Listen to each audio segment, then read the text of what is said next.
Along with Harold Ford Jr., Jesse Waters, Dana Perino, and Brian Kilmeade. It's 5 o'clock in New York City, and this is The Five.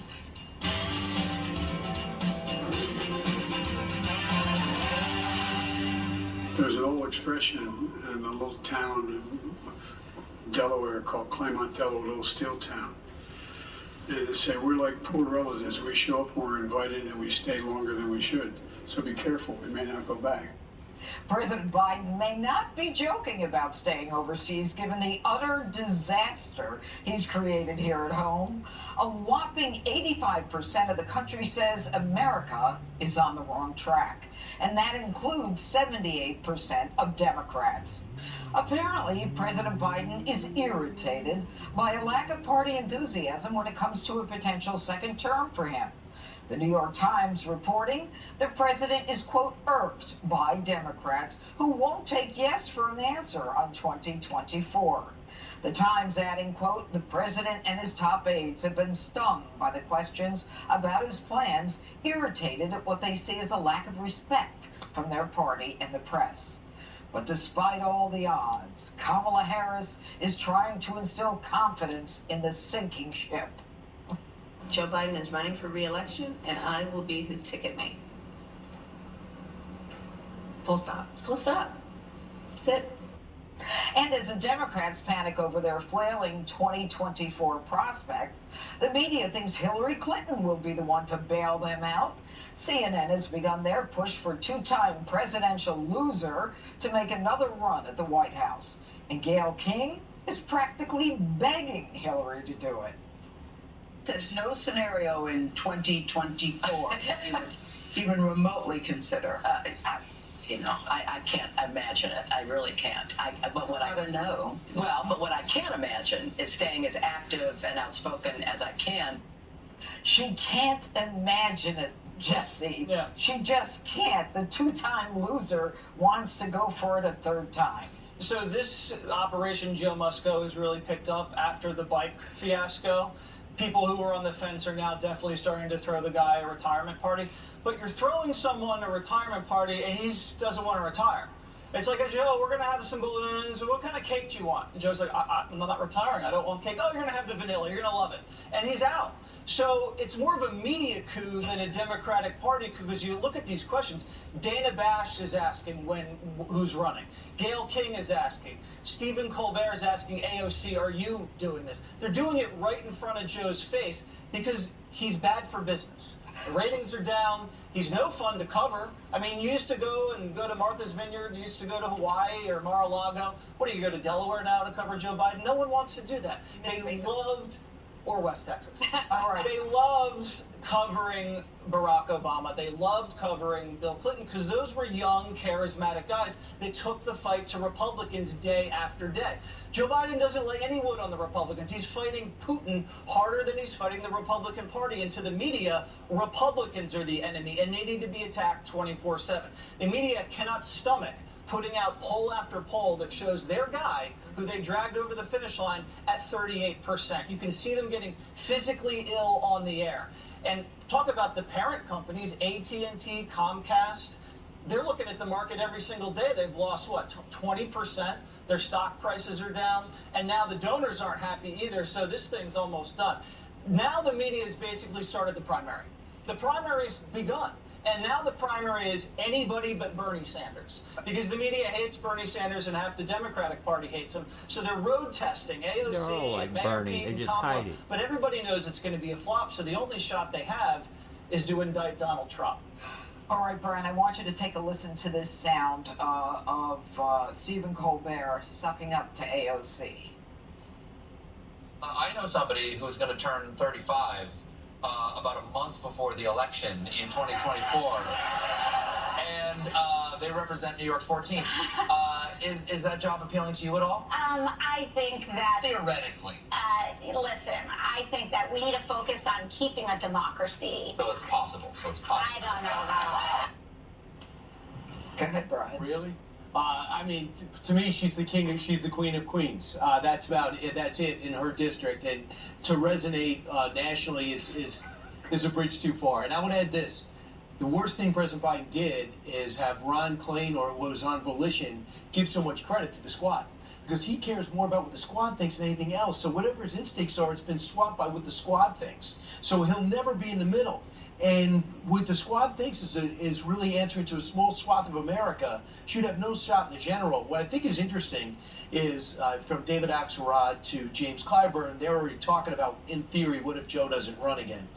It doesn't matter his age, doesn't matter him falling off a bike, if his results were better, if the economy was humming, if babies could actually eat, have formula 3 times a day, if we didn't leave Afghanistan the way we did, if he wasn't over in the G7 reacting instead of leading the way we're seeing right now. I don't think the age, the gray hair, the moving slow, the gait would even matter. And I go back, I'm just writing this down now. So Ronald Reagan's up in age, younger than Joe Biden, but the people around him were so good. Jim Baker, don't have to worry about it. You know, he's got the thing under control. The Secretary of State is George Shultz. Donald Reagan, even though he clashed with the First Lady, extremely competent. Vice President of the United States is George H.W. Bush, 41. He put credible people around him. And even though that Ronald Reagan maybe was in slowing down a little, let historians decide, the people around him were so strong. The people around this president are not strong. Gavin Newsom taking out ads in Florida is noteworthy. Gavin Newsom hopping on Truth Social is noteworthy. I think Governor Pritzker doing everything to look dominant in Illinois is noteworthy. And the problem is that Joe Biden, if he won't step aside, Jesse, I think we start to see more and more Hunter stories. Hunter stories get some teeth, they get some traction, they end up in the New York Times, the Washington Post, where the truth, not fabricated like the Russian situation, the truth will make it too hard for him to run again. In fact, I'm doing another Hunter Biden the story for Fox Nation. Yes, I heard about it. Harold, what I'd like to ask you is, so you've got this president who's pretty much, the whole country agrees he's a nightmare, or that the country's headed in the wrong direction, and his job is to right that direction, right the course. I mean, what do? Do you just tell him not to run? I mean, who breaks the news to him? So they have to hope for, first of all, it's good to be with you. Again? They have to hope to be able to say what James Carville said in '96 when Clinton ran for re-election, when he asked the country, what do you not like, the peace or the prosperity? Right now, they don't have that. Carville came up with the best line in the first race, which was, it's the economy, stupid. This president, they need to focus on something in the middle there.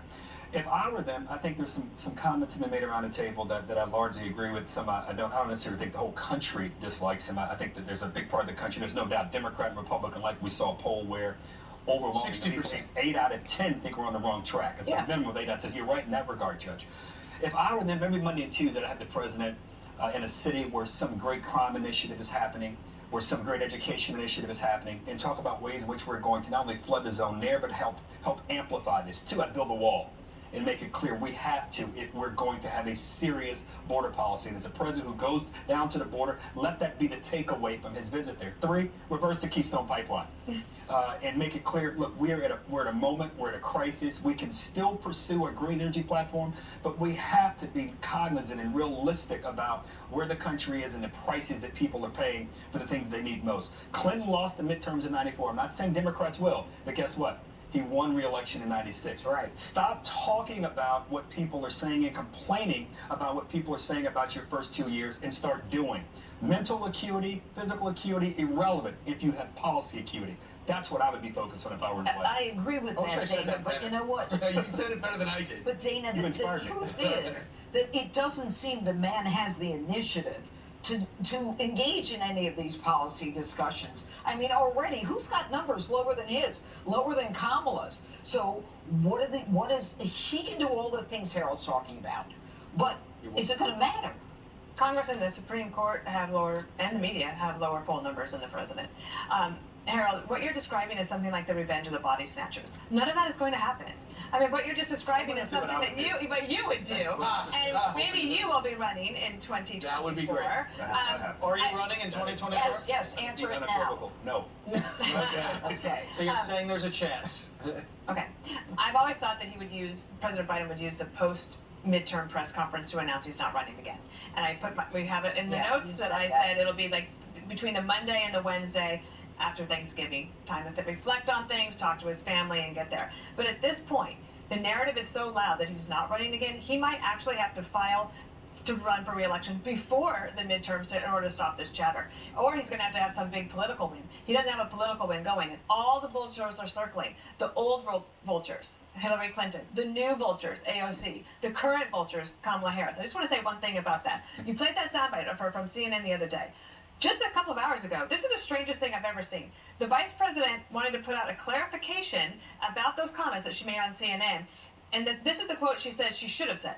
The president intends to run, and if he does, I will be his ticket mate. We will run together. What she said that day was Joe Biden is running for re-election, and I will be his ticket mate. So I'm looking at this going, what is the difference? Versus is. Yeah, so apparently there must have been some talk within the White House over the last few days going, well, how do we fix this? And the only way to fix it was for her to say, well, What's broken? I don't know. I don't know what needs to be fixed. But here, my question is, who tells him you can't run? Susan Rice. She's the Okay. Obama person. All right, Sticks there the you have knife right in him. All right, coming up, so-called bombshell January 6th testimony completely falling apart after Secret Service agents push back on key details.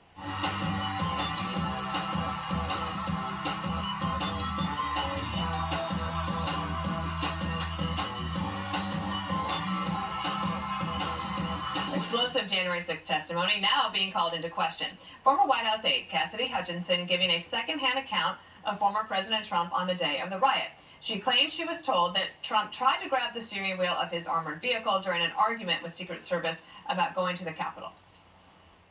The president said something to the effect of, "I'm the effing president, take me up to the Capitol now." To which Bobby responded, "Sir, we have to go back to the West Wing." The president reached up towards the front of the vehicle to grab at the steering wheel. Mr. Trump then used his free hand to lunge towards Bobby Engel. And when Mr. Renato had recounted this story to me, he had motioned towards his clavicles. Fox News confirming that the two agents involved are willing to testify in public to dispute that account. They say Trump did not assault them and he did not reach for the wheel. The committee taking heat over whether they had properly investigated this event. It is just an incredibly damning and dramatic story. I would just, as a journalist and as an American, appreciate more corroboration for the story, since as of now, it is hearsay. I mean, it is somebody saying, this is what I heard. Yeah, and of course, we're not in a court of law, and we're not charging anybody with any particular offense. Waste our time for it. All right, then go ahead, Judge. They just want to spread We're not in the court of law. You're crud looking to on take him. down a president. And by the way, everyone who care if it's testified there true. testified under oath. Now, if the Democrats right now are into law and order and truth and justice and saving democracy, well, then anyone who lied should be prosecuted for perjury. Let's talk about this. What do you do to test whether or not someone is telling the truth? You have cross-examination. It's an age-old test that has served us well for centuries. There was no cross-examination of this woman. Number two, she talked about hearsay. Now, I talked to two sources today from the White House at that time. They both say that she was so low level. She wanted people to believe that she was in the center of the room when the major things were being discussed. She was not that person. That's factually untrue. They also tell me that the Secret Service, along with the lead agency, the drivers, they are willing to come in and testify that what she said is not true. In addition to that, they say that she says, and I have a quote, and I looked at Tony and he said, "Did you hear what happened in the Beast?" She says again, Tony proceeded to tell me when the president got in the Beast. These people tell me the president was not in the Beast, he was in an SUV. So she's lying about that. She's lying about what she said. Are you taking umbrage at this? No. Oh. No, I was trying to remember if the president's vehicle is always called the Beast, whether it's the vehicle or It's the an SUV. No, the Beast, my understanding, according to these people, is a bigger vehicle. But in addition to that, Mark Meadows never asked for a pardon, didn't intend to ask for a pardon, and the note card that she said she wrote where they were supposed to release that statement on January 6th was written by Eric Hirschman. Now, they all want to testify, and in fact, two of them already testified, but the producers decided that they would only air the one that is riddled with not just hearsay, but double hearsay. Okay, what position does this put the Attorney General in? Because the left's going to be mad at him if he doesn't bring a case, and the right will be mad at him if he does, and I guess they're trying to drive towards a prosecution. I don't know. I still don't have a strong opinion about whether the former president of the United States should be prosecuted. But I looked at this a little differently, and I happen to agree with one aspect of what you said, Judge. I think Pat Cipollone, who's the counsel, Mark Meadows, and the Secret Service agents, they should do with this young lady who's now being called a liar by some. They should come in and get under oath and say this and answer the questions as well. Many of them have. No, but Pat and Mark Meadows have not Cipollone and Mark Meadows, and they seem to be at the center of this. And they are now answering, responding to her. Now, interesting. I have not heard them respond to whether or not the president wanted to bring more people into that area where he was speaking on January 6th, even though the Secret Service said no because they've not gone through the metal detector yet. There are a lot of things that she said. And I have to tell you, just from standing back, this first-generation college graduate, I had no idea who this woman was. I thought she was pretty compelling. She was pretty interesting, and she sounded as if she thought she was telling the truth. And she put her hand up to say, I'm telling the truth. Now, if we don't believe she's telling the truth, Judge, as you say in a courtroom, you call other witnesses. Now, this is not a courtroom, but you call other witnesses, and if those witnesses want to dispute her, they should come before that committee, because I know if she said that I wanted a pardon, and I didn't, I'd drive over there today to guys, let's call them back in. I'll put my hand up out here outside the Capitol. I never asked for a pardon. I never asked I always told the president not to do this, and I have no idea what she's talking about, that the president grabbed onto his student. There was some explosive testimony here. So I hope everything that you said comes true, and that these people come and testify. You're talking about corroboration. That is one way to test the truth. The other way is cross-examination. They had none. But this is not a courtroom, though, Judge, so they didn't have that obligation. They're looking to go after a president. Brian? I get it. They should come before the committee. Mark Meadows just came out and said he never asked for a pardon. The Secret Service agent says it's never happened. They never lunged at me, didn't assault me, didn't lunge at me. She also said he threw a plate in the lunchroom. I don't know how much that matters. He was very angry about the election. I just think in the big picture, what do they want to get at? What was the president doing during the time when, after the rally ended and after the Capitol was breached? I mean, what's the goal here? Did she come off credible? Yes. Did she go out and talk about a lot of hearsay over and over again? Very coherent, like you said, good presentation. Didn't seem like she was out of her depth at all. When you're an assistant, a lot of times you have access to a lot of people, even though your job isn't necessarily as important. You got to be there every step of the way to some important meetings. So I just think number one, the committee is under its greatest pressure right now to answer the Secret Service's request to go back under oath and bring them forward. They lose all credibility if they take the Secret Service behind closed doors and don't let these other people come forward and defend themselves, because they say that they're fair and they're getting all sides, and Republicans chose to be out of it. Secret Service wants to go ahead and correct the record. Now they have to. Yeah. Jesse? Disagree. The Secret Service said that the committee never reached out to them to check whether this was true or not. Right. The committee knows what she said during the deposition. They know what she was going to say at the hearing, clips. but they never said, hey guys, did this ever happen? So that tells me the committee is not interested in what really happened. They're not interested in the truth. They're just interested in dirtying up Donald Trump and trying to tee up an indictment. Some of her testimony may be compelling, but now her credibility is totally shot. And you can't believe a word she says right now about anything. And I'm thinking to myself, well, maybe the committee shouldn't put her up there to answer that question. Well, you know what? They don't care, because this thing's been debunked. 1% of the country knows that. Everybody that's watched it yesterday, they don't know it's been debunked. They have no idea. It's like the P-tape. You put it out there. Hey, could be wrong, could be right. It's probably wrong, just gossip. But it's out there, and it coasts along, and it's very, very damaging. And if you put up this Secret Service agent who says, this girl's lying, I never said that, he's got 20 years in the Secret Service. The guy's got a ton of integrity. She's fresh out of college. Who do you believe? He has a lot to lose by lying. She has everything to gain by lying. Look at her. She's the new it girl, right? She's going to get a job offer at CNN. She's going to be a contributor. She'll probably get a book deal. And she'll waltz around at every party in Washington, go to Cafe Milanda, never have to pay for another drink. That's why she ought to be Suspicious of her. prosecuted. All right, ahead, members of the squad and the media pushing more radical changes to the Supreme Court over its abortion ruling. All right, Democrats and the media continuing to melt down over the Supreme Court's abortion ruling that lets states decide how to handle the issue of abortion. Members of the Squad leading the way in pushing radical ideas and how to respond. Let's listen together.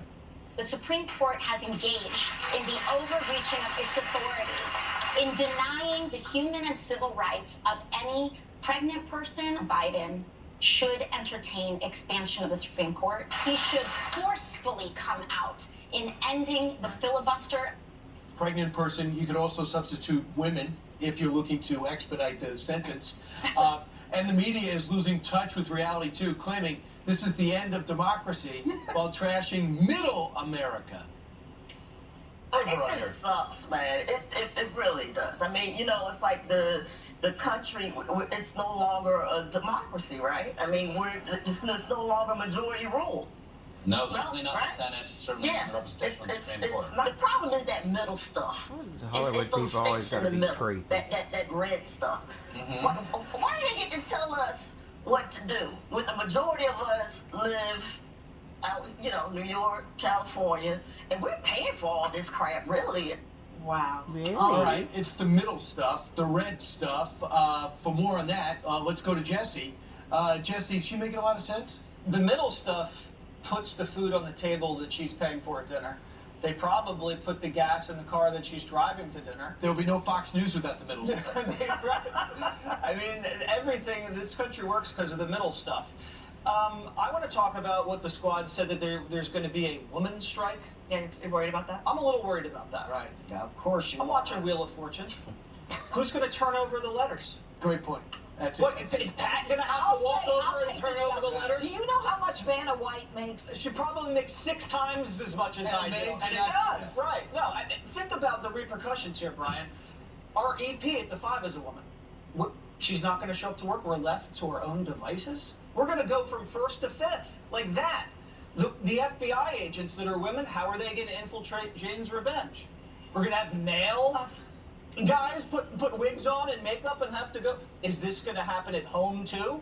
Well, Who's going to mess with the thermostat? Who's going to tell me that my clothes clash before I leave? Are they not going to do everything, Brian? I think we're underestimating how serious this is. They have us right where they want us. Glad you're not on It's like kryptonite. For more stereotypes, let's go to Dana. By the way, this was done in 1975. 90% of women in Iceland participated, shutting down the country. See? And who noticed? And no one noticed Greenland? in Iceland. I'm like, guys. yeah, Greenland maybe. I don't know.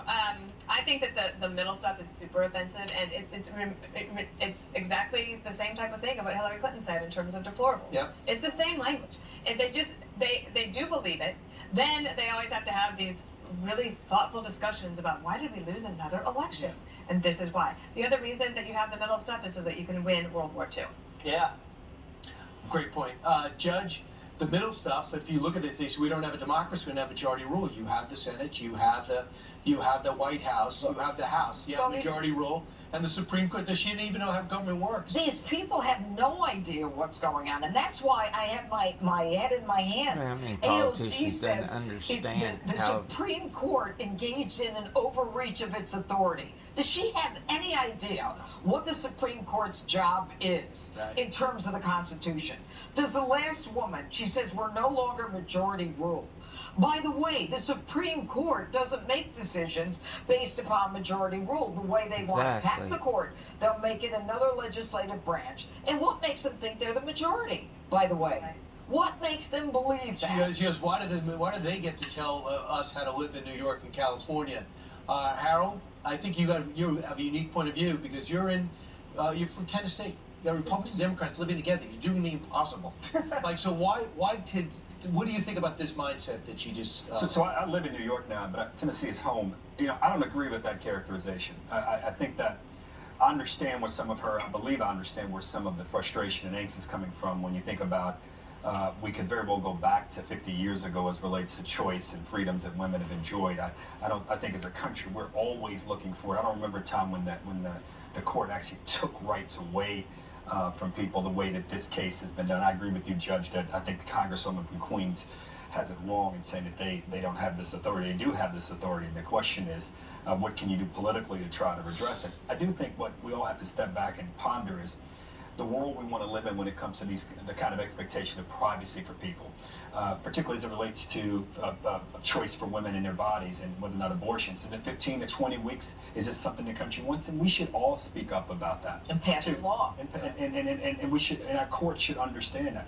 I said on this show 2 days ago, the contraceptive, gay rights, other expectations of privacy that people have that I think Justice Thomas contemplated in his decision. I think that is a real and honest and serious and, for that matter, robust discussion we need to have as a country about whether we want that or not. And I know as one vote, I don't. I want 15 to 20 weeks, and I think we ought to have an expectation of privacy conversation. How do you feel about Connecticut, New York, and California saying, hey, come to us for an abortion? As if well, that's what I was going to say. Wanda, does she not realize that what this happens, that nothing changes in California and New York except that those taxpayers in those states are now going to be a part of the abortion tourism trade that is going to take place. Unless you want to put a pup tent in Yellowstone Park, this way they on federal land, that's another one of their ideas in order to have an abortion in a state that doesn't allow it. If they do it on federal land, they're going to think about doing that.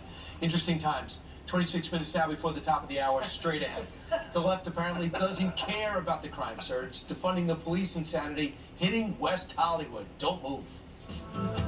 Liberals once again making it easier for the bad guys to rule the streets. In California, where smash and grab scenes are normal and career criminals are aided and abetted by radical DAs, West Hollywood has voted to defund the Los Angeles County Sheriff's Department, despite a staggering 137% increase in crime there. The money being saved will be used to fund 30 unarmed security ambassadors and a Russian arts festival. Brian Kilby, you can't defund in the spring of 2022. I mean, this has been a long time since we figured that out. No, but they say that I love this statement too from this Lindsay Harvarth. She says prioritizing people's safety doesn't mean people with badges and guns on the street. We have to find another way to keep our residents safe. So they're not giving up keeping them safe. But how many times have we sat around this table and said, who's going to fund the Russian art? And we always come up with nothing. And finally, West Hollywood takes action, and you guys are condemning of it. $15,000 adds to the $50,000. So finally, we find out what Russians want to paint. Dana, I can't follow that. I don't know how you follow that, but an unarmed ambassador? Yeah, what are they going to do in West Hollywood? That's like saying that I'm going to go out and protect people. Like, what if I was an unarmed ambassador? Like, charm them? Yeah. Like tap them on the knee. Excuse me, sir. Take your hands hands off her I throat. noticed that the mayor voted against it, as did somebody else. But the mayor is responsible for the city. So now I'm sure she's like, well, what am I supposed to do now? Because I don't know. Part of me feels like, okay, fine, knock yourselves out. I don't care. Why should we care? Like, if you guys want to vote against these things, like, okay, knock If they yourselves out. hurt the United States, we'll end up having to pay for them when they go They belly lose 4 up. deputies. Four deputies. They A got lot. it within 2 months. A lot. Yeah. A lot of manpower. Should we care if we're never going to West Hollywood? I mean, they are Americans there. Of course they are, and we live in a democracy. If they choose to defund the police, they have every right to, but it's going to be hard to take them seriously when they complain about crime rising, and for that matter, God forbid, something terrible happening in their community. Look, when Judge said this at the outset, we talk about this. It's already bad. This is Smash so and grab. 2020. Running people's businesses. What are they doing now? Judge, what do you think the chances are that someone in the city council who voted to defund is the victim of a crime in about a week and a half? Good to excellent. Good to excellent. Okay, but let me tell you this. Do you remember there were 2 cops who were shot in New York City? They responded to a domestic dispute. They were ambushed, okay? Now, they've got these unarmed social service, whatever the heck they're called. I mean, they're going to keep the peace. Are you kidding me? You're going to wait until someone gets seriously injured or somebody gets killed in one of those roles. It's not meant for anyone other than a cop with a gun to respond to some of these crazy things. And we've got cops, a mass exodus from New York City and all over the country, DAs, everybody's leaving. I mean, and you know what? You're right when you say if they want to defund, they have that right. There's something inside of me that's screaming, no, they don't have that right, but they do. But for me, they have an obligation when they took an oath to protect the citizenry, to protect the oath of office, which is the first order of government, which is to protect the citizens. They're not doing it. They're playing games. They should be unelected. I agree with you, Judge. My only point. Yeah, but it's not soon enough. How many people have died? Okay, I'm done. You're not even going to be able to see the Russian art because it's going to be too dangerous in the gallery. It's going to be crazy. But they have voted to keep the bars open to 4 a.m. Yeah, I'm serious. Did you see that? Well, that's good. Send the social workers They in said for that'll that. help. Because all good things happen between 2 and 4 a.m. Exactly. That's what my dad always said. Yeah, absolutely. I want to be on record. I like cops with guns. When I Yes. All right, good. I like a good ambassador. Give me back my Rolex. Did you have one stolen? What a brag. Humble brag. No. Give me back my Rolex. Why did you say Oh, that? I'm just saying with the smashing grabs, they go to high-end places, they smash Sorry, some back you're and wrong. ambassadors show All up right. and If take it. anybody has seen Brian's Rolex, please contact us immediately. Yeah, contact Up next, he's late to every show also. Up next, super potent weed you can buy legally is sending teens to the hospital. Right. It's not just a deadly fentanyl poisoning that parents need to worry about. We're now learning how super potent marijuana is putting teens in the hospital and causing some serious mental health issues. The New York Times reporting how cases of psychosis, addiction, and chronic vomiting are impacting kids. The issue is consuming exploding levels of marijuana's active ingredient, THC. The average concentration of THC in pot was at 4% back in 1995. Today, the level reaches 95% in some products. Dana, you and I have a history of not ever having done this before. Yeah. As you look at these numbers, whether you've done it or not, you can't go from 4% to 95% and not expect these. Well, I think the thing I'm confused about is that this is happening where it's been legalized, and so now you have it at the shops, and so I assume that then you could have the dosing that would make it so that people aren't taking too much and then getting sick. The stories that you read about in the study, and that was in, I think it was the Wall Street Journal, that there's a young girl, and she starts experimenting, and then all of a sudden she starts getting sick, and the parents can't figure out what's going on. Finally, when she's taken to the hospital, a doctor says, "Oh, you have this THC." I can't remember the exact point. Some sort of gastroenteritis because of too much THC. And the parents are like, "Wait, what's going on?" So then they tried counselors, and they tried addiction centers. They tried all of these things to try to help her get off of it, and they really feared losing their daughter. So it's not like the fentanyl issue where one pill can kill, but this also can have serious consequences.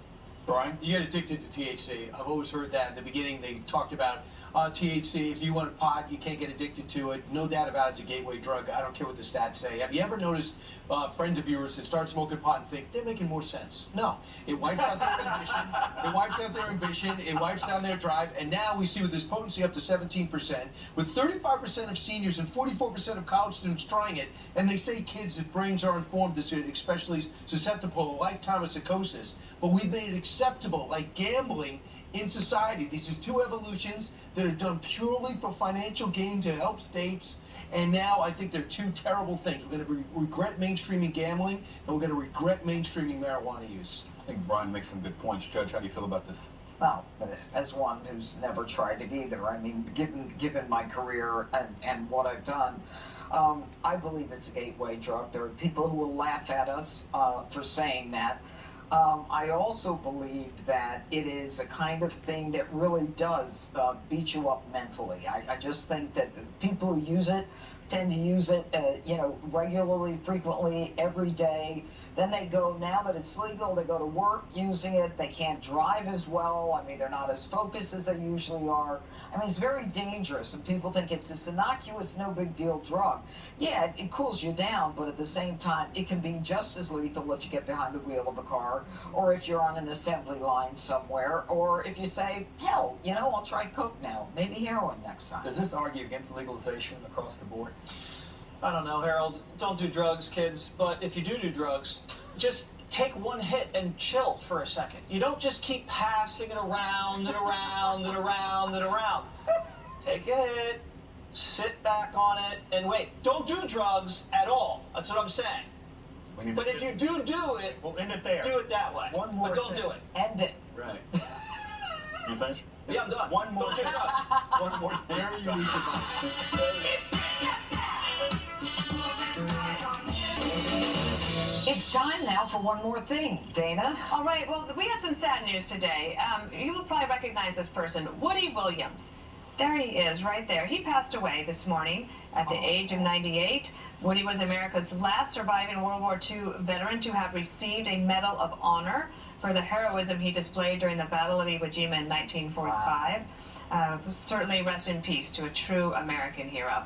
Also, this month, Vietnam War veteran Greg Hansen is marking the 50th anniversary of when his plane was shot down during a combat mission over North Vietnam. The F-4 pilot spent 9 months as a prisoner of war, but he still calls June 13th his lucky day because he survived. I had a chance to meet him last year. Congratulations to him on all those great years you have spent since, and thank you all.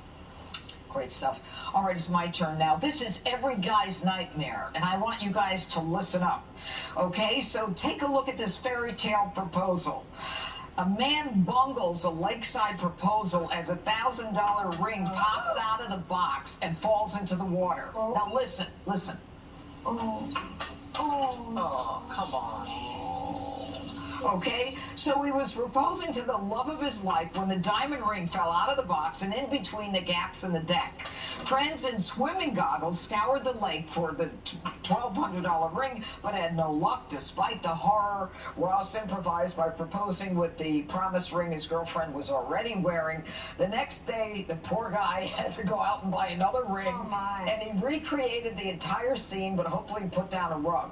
So you should all learn something from that. Or All be right, careful when you we open should it. get him like a website and he could buy a bigger ring so it won't fall Dummy. through the cracks. Jesse. Or dredge the lake. Yeah. All right, I Have want it in your to do pocket something and keep your differently fingers than I on it. usually do. Instead of celebrating myself, I want to celebrate everybody here at the table because the Five set a ratings record. We did? We did. We became the first non-primetime show to win 3 consecutive quarters. Number 1, 3 straight quarters. Congratulations amazing. to Number everybody here at the table. Great job. Also tonight, 7 o'clock, primetime, the truth behind Pelosi's visit to the Vatican. Of course, she had to bring Paulie P. He definitely had to confess a few things. We'll tell you what went down with the Pope. All right, Harold. Paulie P. Paulie P. That's what they call him. Just a little lighter note here. Zeus the dog knows how to get frisbee time while mowing. This clever dog isn't giving up on playtime, even if his owner is busy with yard work. Zeus the dog has learned if he drops his frisbee in front of his owner mowing, he has to throw it for him. Watch as Zeus continuously drops his toy in a direct path of the mower, prompting the owner to pause his mowing and play along. I don't think he throws the frisbee far enough for No, him. that was a weak throw. It's a unique throwing style, but Look at him. That's adorable. Toss.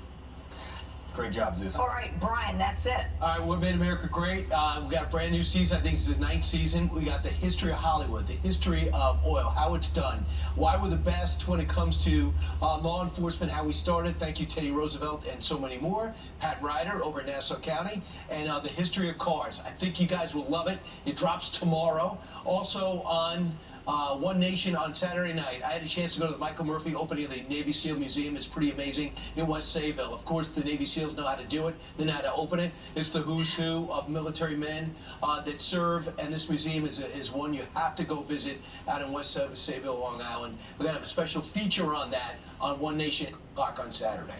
Okay. Anybody The else want to add history of anything? oil.